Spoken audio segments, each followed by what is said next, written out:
मेरे चेहरे से मुस्कुराहट ठीक गायब नहीं हो रही थी। मैं दुल्हन बनी बेहद हसीन लग रही थी। मेरी शादी मेरी माँ की सहेली के बेटे से हो रही थी। मेरी माँ की सहेली सोनपुर में रहती थी और मेरा बचपन से ही मोहित से रिश्ता तय हो चुका था। पहले पहले तो हम लोग सोनपुर महीने 2 महीनों की छुट्टियों में जाते थे।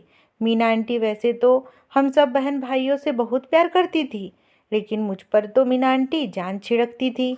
बचपन से ही मैं ये सुनते आ रही थी कि मैं मोहित की मंगेतर हूँ, इसलिए उम्र के साथ साथ मेरी मोहित से मोहब्बत परवान चढ़ने लगी थी। काफ़ी सालों से मैं दिल्ली से सोनपुर नहीं गई थी और वजह शायद मेरी नेचुरल शर्म थी। और फिर कॉलेज के बाद यूनिवर्सिटी और पढ़ाई के सिलसिले से मुझे फुर्सत ही नहीं मिलती थी। हम मेरी मम्मी इलाहाबाद 1 साल के बाद चक्कर लगा लेती थी, लेकिन कुछ दिन बाद ही वापस भी लौट आती थी। मोहित की बहुत तारीफ करती थी। कहते हैं अपने दोनों भाइयों से ज़्यादा खूबसूरत और खामोश तबीयत का लड़का है, बहुत ही सुलझा हुआ है। उसकी तारीफ सुन सुनकर मेरे दिल में उसकी मोहब्बत भर चुकी थी। इस बार मीना आंटी ने फ़ोन किया तो कहने लगी, मेरी अमानत मुझे दे दो अंजलि, मेरे मोहित की अमानत है। मेरे माँ बाप को भला क्या एतराज़ होना था। मैं घर में सबसे बड़ी थी। मुझसे छोटा भाई था जो पापा की दुकान संभाल रहा था, पापा के साथ काम करता था। मुझसे छोटी 2 बहनें थी जो स्कूल में पढ़ती थी। हमारा संबंध गरीब घराने से था। मेरी मम्मी ने जोड़ तोड़ करके मेरा दहेज बनाया था। शादी की बात सुनकर पापा कुछ घबराए थे, कहने लगे कुछ ही महीने में शादी रख दी है तो मैं सोच रहा हूँ कि इस महंगाई में बेटी को विदा करना एक बाप के लिए बहुत बड़ी आजमाइश बन गई है। तुम जानती भी हो कि वह लोग खाते पीते घराने के हैं, उन लोगों का मेल झोल भी ज़्यादा है। दोनों बड़े बेटे तो इसी इंतजार में है कि मोहित की शादी हो तो वह अलग हो जाए। जाहिर है दहेज में हर चीज़ देनी पड़ेगी। मेरी मम्मी कहने लगी, आप क्यों फिक्र करते हैं, मेरा जितना भी जेवर पड़ा है उसे बेचकर आप सारे पैसे मीना को भिजवा दीजिएगा। वहाँ से मोहित अपनी मर्जी का फर्नीचर ले लेगा, आखिर बच्चों ने ही इस्तेमाल करना है। यहाँ दिल्ली से सोनपुर जाने में फर्नीचर रास्ते में ही आधा टूट जाएगा तो नुकसान हो जाएगा। और मैंने भी कुछ बना रखा है, आप चिंता मत करो जी, सब हो जाएगा। मेरी मम्मी ने हमेशा मेरे पापा का साथ दिया था। अब मैं ये सोच रही थी कितना अच्छा होता कि मोहित दहेज लेने से मना कर देता। खैर शादी का दिन आ पहुंचा। मैं बेहद खुश थी। मेरी बारात सोनपुर से आई थी। सिर्फ मोहित था और मेरी सास और उनके दोनों बेटे और बहुएं थी। मोहित के पापा का वैसे भी देहांत हो चुका था। बाकी रिश्तेदार वही सोनपुर में इकट्ठे हुए थे। शादी के 2 घंटे बाद ही हमारी ट्रेन का टाइम हो गया था।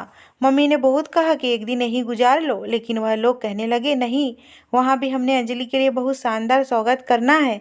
खैर 2 घंटे बाद ही मैं दुल्हन बनी ट्रेन का सफ़र कर रही थी। ये सफ़र मैंने अपनी जिठानियों के साथ किया था जो मुझसे हंसी मजाक कर रही थी। समय का पता ही नहीं चला। सोनपुर पहुंचकर मुझसे छोटी मोटी रस्मों के बाद मुझे मोहित के कमरे में बिठा दिया गया। कमरा काफ़ी बड़ा था। मेरा फर्नीचर भी काफ़ी खूबसूरत लिया गया था। कमरा फूलों से महक रहा था। मोहित कमरे में दाखिल हुआ तो मेरा दिल जोरों से धड़कने लगा था। अब तक मम्मी से मैंने मोहित की इतनी तारीफ़ें सुनी थी, मुझे लगता था वह एक खूबसूरत हैंडसम लड़का होगा, दिखने में हजारों में एक होगा। मुझे तो अपनी किस्मत पर जितना भी गर्व होता उतना कम था। मोहित कमरे में आया और मेरे सामने आकर बैठ गया। मैंने फ़ौरन नज़रें झुका ली। 10 मिनट तक वह मुंह से कुछ नहीं बोला था, ना मेरी तारीफ में ना मेरी मोहब्बत में। ना जाने क्यों मुझे यह महसूस हुआ जैसे वह लंबी लंबी सांस भर रहा है। मैंने धीरे से नज़र उठाकर देखा तो उसकी आंखें ना जाने किस जज्बे से लाल हो रही थी। बहुत ही बदहवास सा लग रहा था। कमरे में ऐसा चल रहा था, फिर भी उसके चेहरे से पसीना बह रहा था। मैं समझ ही नहीं पा रही थी उसकी हालत क्यों हुई है। मैंने कहा, मोहित आपकी तबीयत तो ठीक है? मेरे कहने पर उसने मेरा हाथ पकड़ लिया। कहने लगा, मोहब्बत करती हो मुझसे? मोहित के सवाल पर मैं एकदम शर्मा गई। मैंने धीरे से हाँ में सर हिला दिया। मैंने कहा, हाँ मोहब्बत करती हूँ आपसे, तभी तो आज आपकी पत्नी बनी आपके सामने बैठी हूँ। मेरा ये कहना था। उसने मेरा हाथ जोर से दबोच लिया। उसने मेरा हाथ इतनी जोर से दबाया था कि मैं चिल्ला उठी। मैं समझ ही नहीं पा रही थी आखिर वो क्या कर रहा है। मैंने कहा, मुझे दर्द हो रहा है मोहित, मेरा हाथ छोड़ो। कहने लगा, मुझे भी बहुत हुआ था, बहुत तकलीफ हुई थी। मुझे लग रहा था जैसे वह आदमी अपने होशो हवास में ना हो। कहने लगा, मोहब्बत का दूसरा नाम दर्द है, तकलीफ है, परेशानी है। तुम्हें मेरी मोहब्बत चाहिए तो दर्द तो सहना पड़ेगा। मेरे जुनून को अपने बदन पर बर्दाश्त करना पड़ेगा। मोहब्बत तो यही होती है। मैं सोच भी नहीं सकती थी मेरी शादी की रात ऐसी भी गुजरेंगी। ऐसी कौन सी तकलीफ नहीं थी जो उसने मुझे उस रात नहीं दी थी। हर तकलीफ को वह मोहब्बत का नाम दे रहा था। उसने मेरे हाथ में पहनी कांच की चूड़ियों को दबोचकर तोड़ा था। कई चूड़ियां मेरी कलाई में घुस गई थी। शादी के नाम पर मैंने ये रात बड़ी ही तकलीफ में गुजारी थी। उसने मेरे बाजू पर जलता हुआ सिगरेट लगाया था। जब मैं चिल्लाने लगती तो मेरे मुंह पर हाथ रख देता। कहने लगता, तुम्हारी आवाज़ बाहर ना जाए, बाहर किसी को नहीं पता चलना चाहिए। हमारे बीच मोहब्बत हो रही है, पति पत्नी का पर्दा होता है। मेरी मोहब्बतों को सहने की आदत डाल लो, क्योंकि मेरी मोहब्बत तो ऐसी ही होती है। जो मतलब मोहित ने मुझे मोहब्बत का समझाया था और बताया था, मुझे मोहब्बत शब्द से नफरत हो चुकी थी।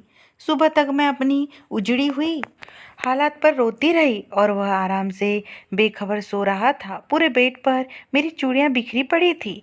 मेरी जिंदगी की तरह शादी की यह रात हर लड़की के लिए यादगार होती है और पति पत्नी मिलकर इसे और भी खूबसूरत बनाते हैं ताकि यह रात पूरी जिंदगी याद रह सके। लेकिन मैंने इतनी तकलीफ सही थी कि चाहकर भी मैं अपनी सिसकियां रोक नहीं पा रही थी। कुछ देर बाद ही कमरे के दरवाजे पर दस्तक हुई थी। मैं अपनी बिखरी हालत के साथ कमरे का दरवाज़ा नहीं खोल सकती थी, क्योंकि मेरे कपड़े तक उस आदमी ने बेदर्दी से फाड़ दिए थे। वो इंसान नहीं था, बल्कि ऐसा लगता था कोई भूखा भेड़िया है। उसने तो मुझे कपड़े बदलने तक का रात को मौका नहीं दिया था। मैं जैसी बैठी थी मुझ पर वैसा ही टूट पड़ा था और अपना जुनून उसने मेरे बदन पर निकाला था। मैंने अलमारी से अपने कपड़े निकाले और वॉशरूम में चली गई। जब नहाकर वापस आई तो कमरे का दरवाज़ा खुला हुआ था। मेरी सास और मेरी जेठानियाँ मेरा ही इंतजार में बाहर बैठी हुई थी, क्योंकि मोहित तो दरवाज़ा खोलकर दोबारा सो चुका था।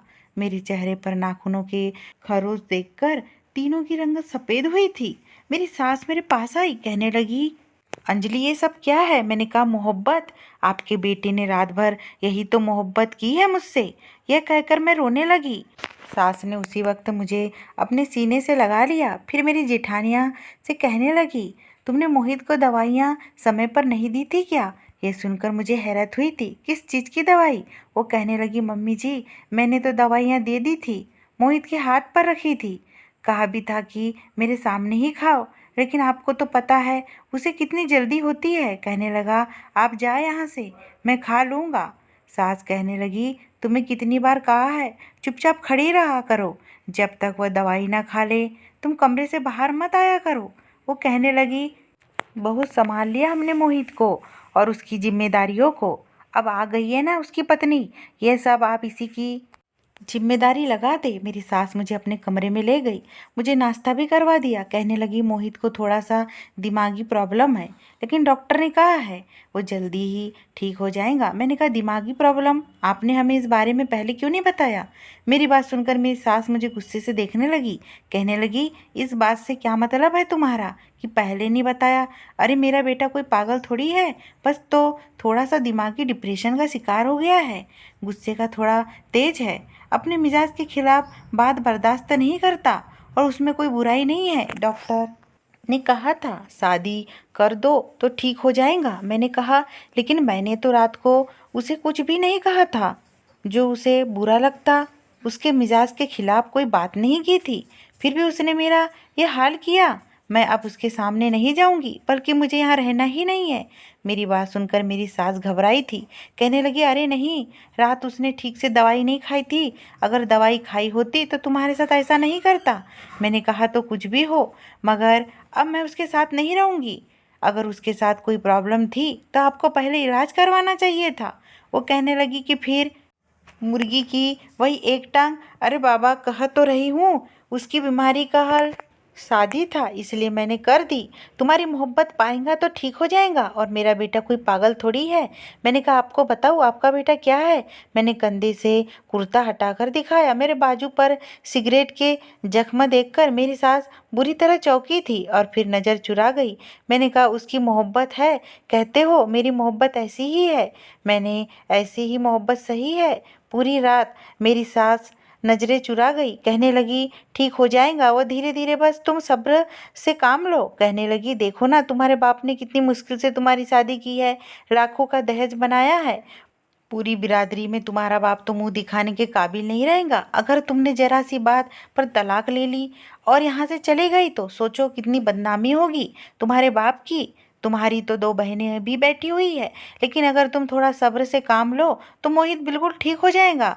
डॉक्टरों का ऐसा कहना है, और उसका इलाज शादी ही था, तो शादी के बाद वह ठीक हो जाएगा।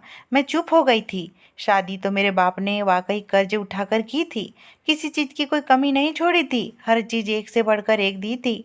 मेरे बाप की तो कमर ही झुक गई थी। एक मेरी शादी करने में मैंने सोचा सास की बात इतनी भी गलत नहीं है, मुझे थोड़ा सब्र से काम लेना चाहिए। उसके बाद कई दिन तक मोहित ने मुझे छुआ तक नहीं था, क्योंकि खुद भी मैं बहुत घबराई हुई थी। उसके मुंह से एक भी शब्द मेरे लिए हुक्म की तरह होता था। वो कहता दिन को रात कहो, तो मैं दिन को रात कह देती थी, क्योंकि मेरी सास के अनुसार यही उसका इलाज था। एक दिन कहने लगा मेरे लिए मीठी फ्रेंच टोस्ट बनाओ और मेरे खाने में मिर्ची मत डालना। मैं फौरन से ही किचन में आ गई। नाश्ता बनाकर जब मैं कमरे में गई तो वह सो चुका था। मैंने उसका नाश्ता ढक दिया और बाहर किचन में आ गई।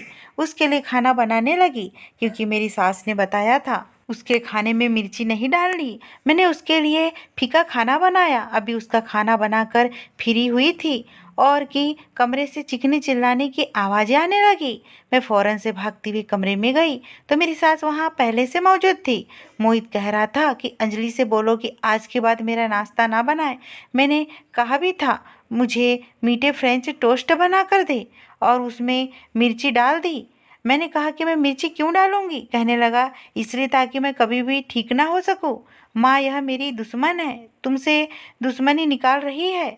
मैं तो हैरान और परेशान सी खड़ी थी। मेरी सास मुझे घूरने लगी और बोली शर्म नहीं आती तुम्हें, मैं तुम्हारा कितना साथ दे रही हूँ और एक तुम हो कि मेरे बेटे की दुश्मन बनी बैठी हो। मैंने कहा मम्मी जी आप यह खाकर देखिए, मैंने इसमें चीनी डाली थी। वो कहने लगा हाँ हाँ खाकर देख लो कितनी मिर्ची है इसमें। जब वो टोस्ट मेरी सास ने खाया तो सीसी करने लगी। उसमें तो सच में मिर्ची थी। कहने लगी देखो ऊपर से ही नजर आ रही है। क्या चाहती हो तुम, मेरे बेटे को मारना चाहती हो। मैं बेहद परेशान थी। मैंने कहा नहीं मैंने ये मिर्ची नहीं डाली। वो कहने लगा फिर किसने डाली। तुम ही मेरा नाश्ता यहाँ पर रख कर बना कर गई थी। मेरी सास ने मुझे बहुत डांटा था। मोहित मेरे हर काम में कमी निकालने लगा था, लेकिन मुझे समझ नहीं आया टोस्ट में मिर्ची डाली किसने थी, क्योंकि मैंने तो मिर्ची नहीं डाली थी।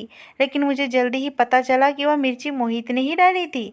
मैं कपड़े निकालती तो कपड़े इस्त्री करती तो पूरे कपड़े दोबारा ज़मीन पर फेंक देता। कहता नहीं दोबारा से इस्त्री करो, अच्छे से इस्त्री नहीं किए है, तुम्हें कब अकल आएंगी। तुम क्यों मेरी ज़िंदगी को नर्क बनाने चली आई हो, निकल जाओ मेरे घर से। मैं 1 महीने में ही शुक्र काटा हो गई थी, क्योंकि मोहित जो कुछ करता था मुझसे बर्दाश्त नहीं होता था। रात को वह किसी जंगली जानवर की तरह मेरे साथ पेश आता और दिन के समय मेरे किए हुए काम बिगाड़ता रहता। कभी कहता तुम कपड़े ठीक से नहीं धोती हो, कभी मेरे खाने में मिर्ची देता और कहता तुमने डाली है और तुम मुझसे दुश्मनी निकाल रही हो। मेरा जी चाहता ज़मीन फटे और मैं उसमें दफन हो जाऊँ, उसमें समा जाऊँ। मैं यह दर्द नहीं सह पा रही थी। अपने माँ बाप का सोचकर रोती रहती कि अभी तक तो उनके सर से कर्जा ही नहीं उतरा था।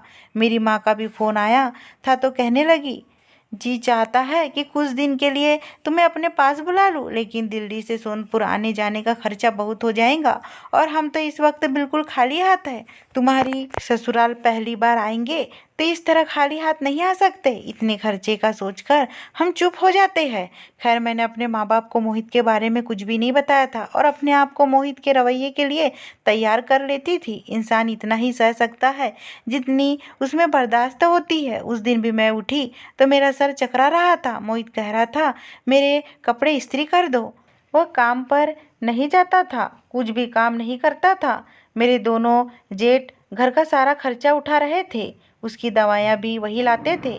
मैं चकराते सर के साथ उसके कपड़े इस्त्री करते हुए ना जाने कब वहीं बेहोश हो गई थी। जब होश आया तो मैं अपने कमरे में लेटी हुई थी। एक लेडी डॉक्टर मेरी सास से कहने लगी, इसकी खुराक का ख्याल रखें, यह बहुत कमज़ोर है। इस तरह अगर इसकी हालत ख़राब रही तो इसकी प्रेगनेंसी में भी खतरा हो सकता है। मैं उम्मीद से हो चुकी थी और मुझे समझ ही नहीं आ रहा था, मुझे इस बात पर खुश होना चाहिए या फिर सर पकड़ कर रोना चाहिए। हाँ, मेरी सास बहुत खुश थी, कहने लगी, अपना बच्चा होगा तो देखना मोहित जल्दी ही ठीक हो जाएगा।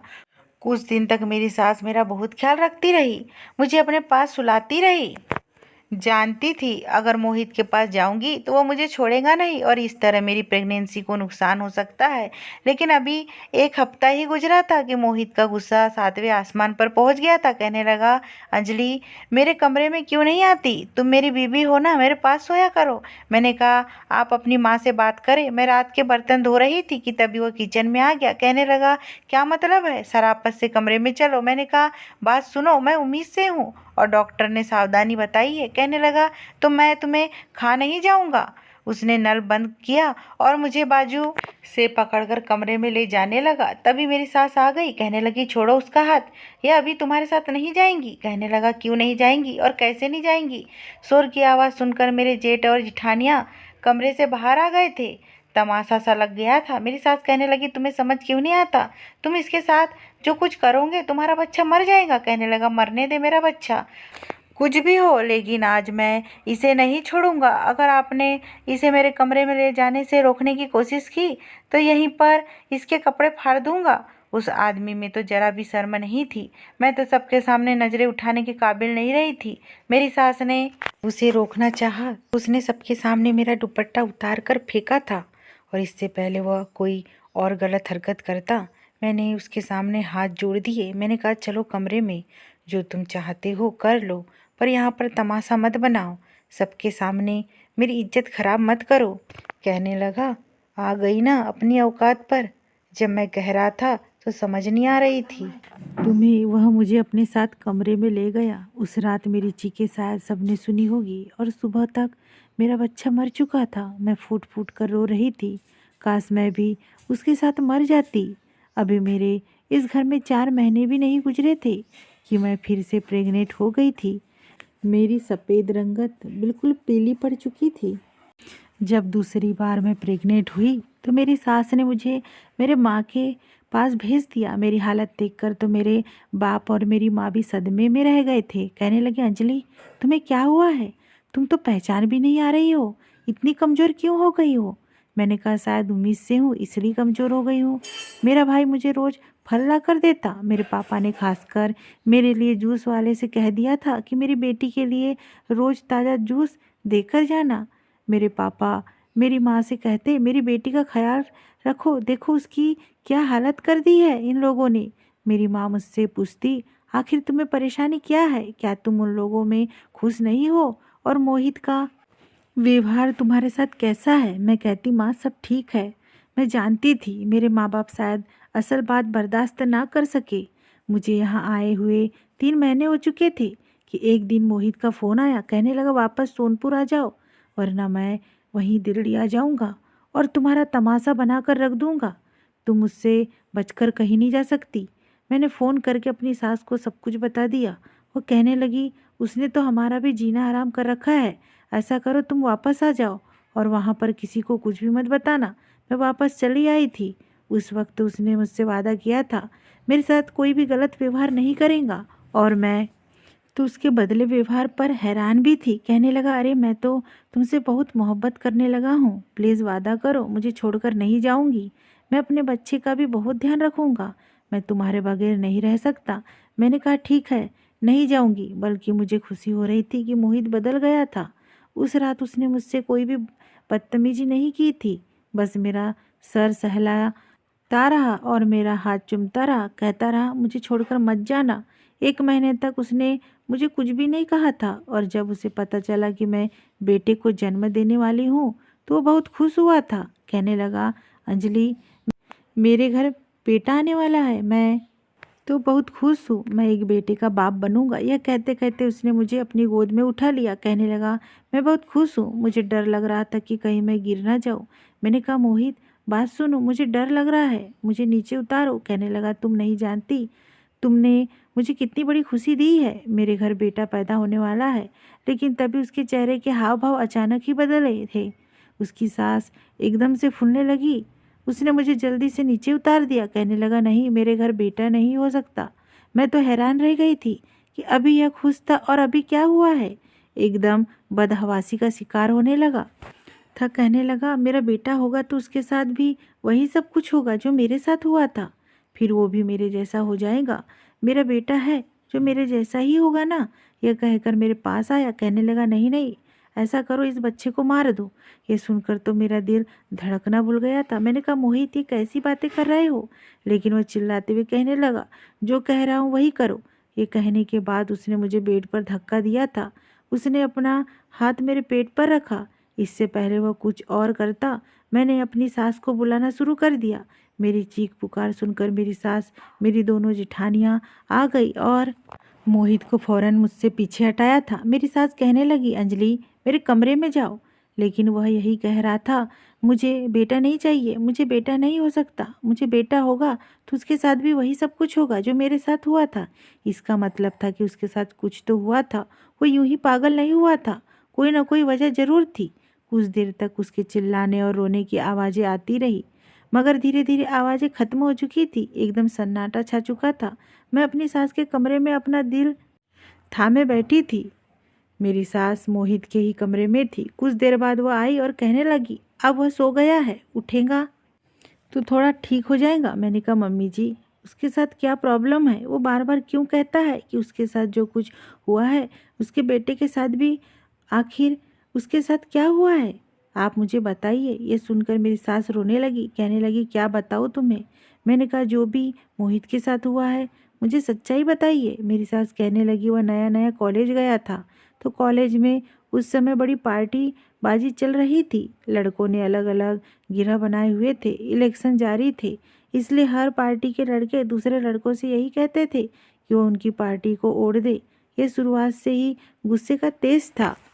उसे भी गिरह ने बोला तो ये कहने लगा कि यह मेरा हक है, जो मुझे ठीक लगेगा मैं उसी को ओढ़ दूंगा। वो लड़के कहने लगे, अगर तुमने हमारी पार्टी को वोट ना दिया तो तुम्हारा बहुत बुरा हाल करेंगे। इसी बात पर उनकी बहस हुई और मोहित ने उन लड़कों को मारना शुरू कर दिया। खुद भी जख्मी हुआ था। लेकिन उस समय बात आगे बढ़ गई थी। लेकिन कुछ दिन बाद यह कॉलेज गया तो वापस ही नहीं आया। 2 दिन यूं ही गुजर गए थे। हम लोग बहुत परेशान थे कि आखिर वह गया तो कहाँ गया। हर जगह हमने इसे ढूंढ लिया था लेकिन यह नहीं मिला। 2 दिन बाद हम पर कयामत बनकर टूटी थी। इसके बाद वह जख्मी हालत में हमें दरवाजे के पास ही मिला था। बुखार में तप रहा था। मोहित ना जाने क्या क्या बड़बड़ा रहा था। हम उसे अस्पताल लेकर गए। उसके दिमाग पर ना जाने किस बात का बहुत बड़ा सदमा लगा था। उस वक्त तो मेरा बेटा हर चीज़ से डरता था, घबराता था, यहाँ तक कि अपने भाइयों और अपने बाप को देखकर भी चीखने चिल्लाने लगता। लेकिन हम लोग समझ ही नहीं पा रहे थे उसके साथ हुआ क्या है, क्योंकि जाहिर है वह ठीक तो नहीं था। फिर जब उसे हम एक दिमागी डॉक्टर के पास लेकर गए तो हमें मालूम हुआ कि उसके साथ क्या जुल्म हुआ था। यह कहकर मेरी सास चुप हो गई। मैंने कहा, बताइए ना मम्मी जी, क्या हुआ था मोहित के साथ? वो रोने लगी। कहने लगी, जिन लड़कों से उसकी लड़ाई हुई थी उन्होंने कॉलेज के कमरे में ले जाकर मेरे बच्चे के साथ जुल्म किया था। 2 दिन तक उसे अपनी हवस का निशाना बनाते रहे। मेरा बेटा तो 12वीं क्लास में था। उसकी उम्र अभी इतनी ज़्यादा नहीं थी। उसका तो इन बातों की तरफ ध्यान तक नहीं था। इसलिए इन बातों ने और इस तरह के जुल्म ने मेरे बेटे के जिस्मानी घाव के साथ साथ उसके दिमाग पर भी घाव किए थे। उसका कोई भाई भी अगर उसका हाथ पकड़ लेता तो वो समझता शायद मेरा भाई भी मेरे साथ अपनी इच्छा पूरी करना चाहता है। वो यूँ डरता जैसे कि लड़की हो। उसका इलाज हम करवा करवा कर थक चुके हैं और बहुत चाहकर भी वह अपने आगे की पढ़ाई भी ना कर सका। लेकिन वह किताब को हाथ भी नहीं लगा सका। कॉलेज के नाम पर रोने लगता था, कहता था कॉलेज नहीं जाऊंगा। उसके पापा उसे दुकान पर ले जाने लगे लेकिन वहाँ पे भी उसका यही हाल था। उसको हर चलता फिरता लड़का जो उसकी तरफ एक नज़र भी देख लेता तो उसे यही लगता कि वह उसे अपनी हवस का निशाना बनाना चाहता है। उसे इसलिए देख रहा है ताकि उस पर जुल्म कर सके। यह दुकान पर भी चीखने चिल्लाने लगता, डर कर अपने पापा के पीछे छुप जाता और इसलिए घर पर रहने लगा था। हमें इसका इलाज डॉक्टर से करवा रहे थे। डॉक्टर कहते थे कि शादी हो गई तो ठीक हो जाएगा। मैंने कहा, मम्मी जी, कितने सालों से वह इस बीमारी से घिरा हुआ है और आपने हमें बताने की भी कोशिश नहीं की। मेरी सास कहने लगी, लेकिन मैं क्यों बताती? किसी को मेरे बेटे में कोई पाप थोड़ी किया है, उसकी कोई गलती नहीं थी। मैंने कहा, लेकिन फिर भी वो कहने लगी, बस मेरे बेटे को इल्ज़ाम मत दो, तुम्हारी मोहब्बत और तुम्हारा ध्यान पाकर वो ठीक हो जाएगा।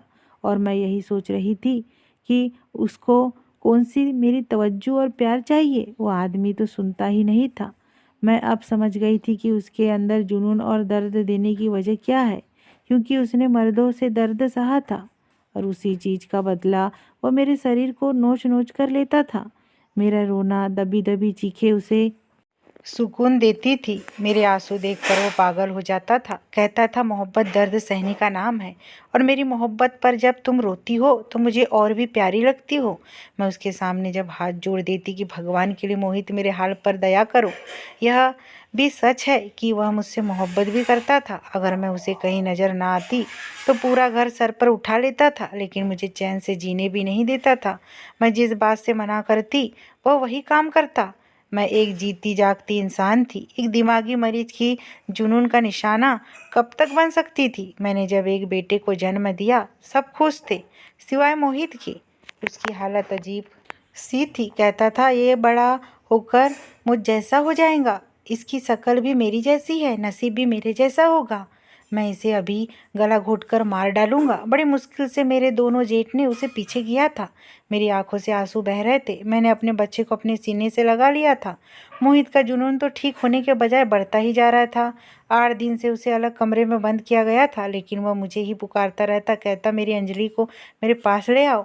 मैं उसे कुछ भी नहीं कहूँगा, मुझे मेरी अंजलि के पास जाना है। वह मुझसे मोहब्बत भी करता था, मुझे दर्द भी देता था।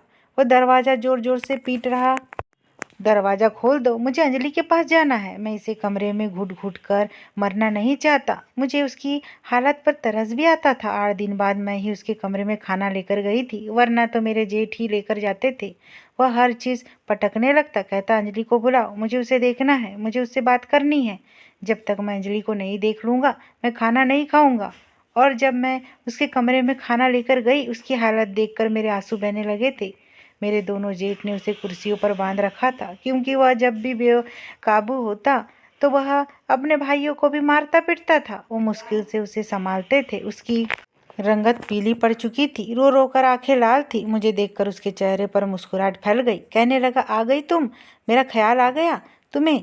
मुझ पर तरस नहीं आता, मैं तुमसे मोहब्बत करता हूँ, इधर मेरे पास आओ। मैं डरते डरते उसके पास आई, अपने दोनों हाथों से रोटी का निवाला बनाकर उसके मुंह के करीब ले गई। वो कहने लगा, मेरे हाथ खोलो, मुझे दर्द हो रहा है। मेरे बड़े भाई बहुत बुरे हैं, देखो कितनी कस के रस्सी बांधे है, देखो मेरे हाथ जख्मी हो गए। लेकिन मेरे जेठ ने मुझे मना कर दिया कि उसके हाथ मत खोलो, वरना ये काबू से बाहर हो जाएगा। मैंने कहा, पहले आप खाना खा ले, फिर मैं आपके हाथ खोल दूंगी। उसने मेरे हाथ से खाना खाया। कहने लगा, मेरे करीब आओ। मैं उसके पास होकर बैठ गई। कहने लगा, मेरे पास बैठे रहो, मुझसे दूर मत जाया करो।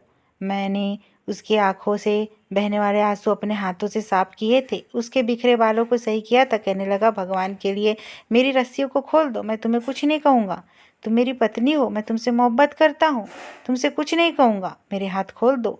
मैंने उसके हाथों की रस्सियाँ खोल दी। खुद को आज़ाद पाकर उसने मुझे अपनी बाहों में समेट लिया, अपने सीने से लगाकर जोर से बिकचारी सी की, और मैं अगला सांस नहीं ले पा रही थी, क्योंकि उसकी यही तो मोहब्बत थी, दर्द देने वाली। कहने लगा, मेरा बस चले तो मैं तुम्हें अपने अंदर समेट लूँ, इतनी मोहब्बत करता हूँ तुमसे, फिर भी तुम मुझसे दूर भागती हो। उसने अपने दोनों हाथ से मेरे चेहरे को भर लिया था। कहने लगा, मुझे छोड़कर तो नहीं जाऊंगी ना। मैंने ना में सर हिला दिया। मैंने कहा, मैं कहाँ जा सकती हूँ तुम्हें छोड़कर, कहीं भी तो नहीं। फिर वह अपना मुंह मेरे गर्दन के पास ले आया, और उसके बाद मेरी चीखें इस कदर तेज थी कि मेरे ससुराल वाले इकट्ठे हो गए। इस बार उसने मेरी गर्दन पर इतनी जोर से काटा था कि खून निकलने लगा था। उस पर जुनून इस कदर बढ़ चुका था कि सबके छुड़वाने पर भी वो मुझे छोड़ नहीं रहा था। कहने लगा, जाओ यहाँ से, मुझे अपने पागलपन को इस लड़की पर ही उतारना है। ये मेरी पत्नी है, मुझे इससे दूर रखोगे तो मुझे जब जब मौका मिलेगा मैं इसे अपने जुनून का निशाना बनाऊंगा। मेरे जेठ ने उसके हाथ पर टीका लगाया था। शायद नींद का इंजेक्शन था। कुछ ही देर में वो बेहोश में जा चुका था। मेरी जान उससे आज़ाद हुई तो मेरे जेठ ने मुझे डांटा कि तुमने इसकी रस्सियाँ क्यों खोली थी। मैं फिर दोबारा मोहित के कमरे में नहीं गई थी, लेकिन एक रात मेरे कमरे पर दस्तक हुई। मैं हैरान थी कि इस वक्त कौन हो सकता है। जैसे ही मैंने दरवाज़ा खोला तो मोहित था। ना जाने वह कैसे अपने कमरे से निकल आया था। मेरे बेड पर मेरे बेटे को लेटा देखा तो उसकी तरफ आ गया। कहने लगा, ये अभी तक जिंदा है, तुमने इसे मारा नहीं। तुम जानती हो ना, ये मेरा बेटा है, मेरा जैसा ही निकलेगा। मैंने कहा, मोहित जाओ यहाँ से, तुम यहाँ पर क्या करने आए हो। लेकिन मेरी जान तो उस वक्त निकली जब उसने मेरे बेटे का गला दबाना शुरू कर दिया। मैं चीखने चिल्लाने लगी, उसे पीछे करने लगी, लेकिन जब तक सब लोग कमरे में आते मेरा बेटा मर चुका था। मैं चीख चिल्ला रही थी, ये कातिल है, ये इंसान नहीं है। भगवान के लिए इसे पागल खाने छोड़ दो। इसने मेरी ज़िंदगी बर्बाद कर दी है, इसने मेरे बच्चे को मार दिया है। लेकिन अब भी मेरी सास की यही रट थी। कहने लगी, मेरा बेटा पागल नहीं है, बस दिमागी डिप्रेशन है। उसे कोई भी पुलिस स्टेशन नहीं ले जाएगा, कोई भी उसके खिलाफ रिपोर्ट नहीं करेगा। बस यही कहा जाएगा कि बच्चा खुद अपनी मौत मरा है। मैंने अपने बेटे को अपने सीने से लगा रखा था। अगले ही पल मुझे ऐसा लगा जैसे मेरा बेटा सांस ले रहा है। मैं तो जैसे पागल सी हो गई थी। मैंने चीख चीख कर सबको बताया, मेरा बेटा जिंदा है, मेरा बेटा जिंदा है, जल्दी से अस्पताल लेकर चलो। हम सब उसे अस्पताल लेकर भागे थे। जैसे तैसे मेरे बेटे की जान बचा ली गई थी। लेकिन मोहित को किसी ने नहीं बताया था कि तुम्हारा बेटा जिंदा है। मेरे पास अब कोई चारा नहीं था। या तो मोहित से तलाक लेकर चली जाती या फिर मोहित को किसी न किसी तरह मुझे ठीक करना था। मैंने एक चांस और लेना चाहा मोहित को ठीक करने का। मैंने एक बेजान गुड्डे को सफ़ेद कफन में लिपट कर मोहित के हाथ में दे दिया। मैंने कहा, ये लो मोहित, तुम्हारा बेटा मर चुका है, जाओ जाकर इसे दफना दो। आज तुम्हारे अंदर के जानवर को सुकून मिल जाएगा कि तुमने खुद अपने बेटे को अपने हाथों से मार दिया। सफ़ेद कफन में लिपटे बेजान गुड्डे को देखकर मोहित के हाथ कुछ पल के लिए काँपे थे। उसके चेहरे पर दर्द सिमट आया था। मैंने कहा, जाओ मोहित, यह किस्सा पूरी तरह ख़त्म कर दो और चाहो तो मेरे साथ भी यही सब कुछ कर सकते हो जो अपने बेटे के साथ किया है।